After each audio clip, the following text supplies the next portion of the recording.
السلام علیکم ورحمۃ اللہ وبرکاتہ۔ آپ سب خیریت سے ہوں گے انشاءاللہ۔ اگر آپ میری اس ویڈیو میں نئے ہیں یا میرے اس چینل میں نئے ہیں تو آپ میری ویڈیو کو لائک کریں، شیئر کریں اور سبسکرائب کرنا نہ بھولیں تاکہ ہر نئی آنے والی ویڈیو آپ تک بآسانی پہنچ سکیں۔ خیرکم من تعلم القرآن وعلمہ، تم میں بہترین شخص وہ ہے جو قرآن سیکھے اور دوسروں کو سکھائے۔ تو کوشش ہم نے یہی کرنی ہے، ہم تھوڑا پڑھیں، زیادہ پڑھیں، لیکن خود بھی پڑھیں اور آگے دوسروں کو بھی پڑھائیں۔ تو آئیے سبق کی طرف چلتے ہیں۔ سبق کی آیت نمبر ہماری ہے 24 یعنی کہ 24۔ تو آج ہم نے یہاں سے ترجمہ اسٹارٹ کرنا ہے۔ اعوذ باللہ من الشیطان الرجیم، بسم اللہ الرحمن الرحیم۔ وبشر الذین، اور خوشخبری دیجئے ان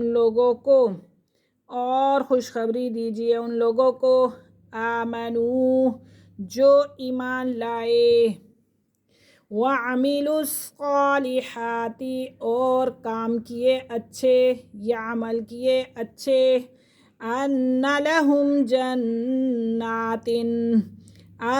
لہم کہ ان کے لیے جنات باغ ہیں، تجری جاری ہیں من تحتها الانہار، جن کے نیچے نہریں، کیا جاری ہے؟ جن کے نیچے نہریں۔ کلما رزقوا منہا، کلما جب بھی، رزقوا دیا جائے گا انہیں، منہا اس میں سے، کیا؟ رزق۔ جب بھی دیا جائے گا انہیں، منہا اس میں سے، من ثمراتٍ رزقاً کوئی پھل کھانے کو، من ثمراتٍ کوئی پھل، رزقاً کھانے کو، قالوا تو کہیں گے ھذا الذی کہ یہ تو وہی ہے، رزقنا من قبل جو دیا جا چکا تھا ہمیں اس سے پہلے، من قبل اس سے پہلے، کیا؟ جو ہمیں دیا جا چکا تھا اس سے پہلے۔ وَأُوتُوا بِهِ مُتَشَابِهًا اور دیے جائیں گے ان کو پس ہم شکل، یعنی کہ اور بھی پھل ان کو ہم شکل دیے جائیں گے۔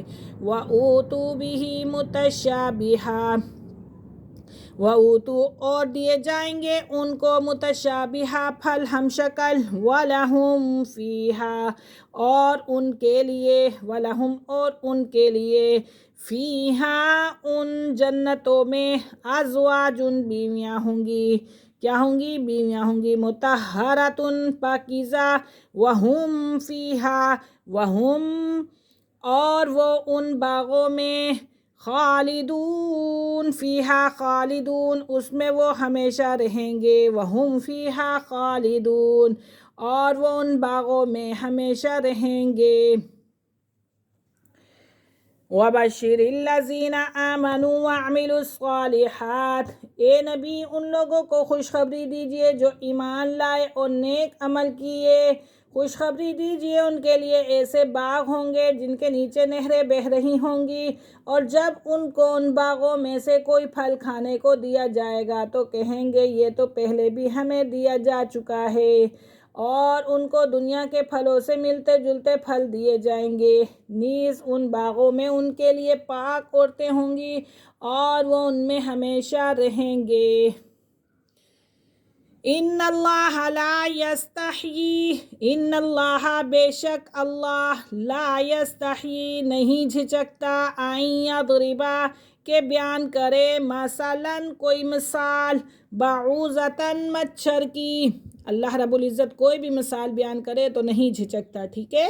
مچھر کی ہو، فما فوقہا یا اس سے بڑھ کر ہو، بعوضۃ مچھر کی ہو، فما فوقہا یا اس سے بڑھ کر ہو، فَأَمَّا الَّذِينَ سو جو لوگ، آمنوا ایمان لا چکے ہیں، فَيَعْلَمُونَ وہ تو جانتے ہیں، أَنَّهُ الْحَقُّ کہ وہ مثال ٹھیک ہے، من ربہم ان کے رب کی طرف سے، کیا وہ مثال ٹھیک ہے ان کے رب کی طرف سے، وَأَمَّا الَّذِينَ كَفَرُوا لیکن جو لوگ کافر ہیں، فیقولون وہ کہتے ہیں ماذا اراد اللہ کہ کیا ارادہ ہے اللہ کا بہذا مسئلہ اس مثال سے یضل گمراہ کرتا ہے بھی اس سے کثیرن بہتوں کو ویہدی اور ہدایت کرتا ہے بھی اس سے کثیرن بہتوں کو وما یضل اور نہیں گمراہ کرتا بھی الا الفاسقین اس سے مگر فاسقوں کو۔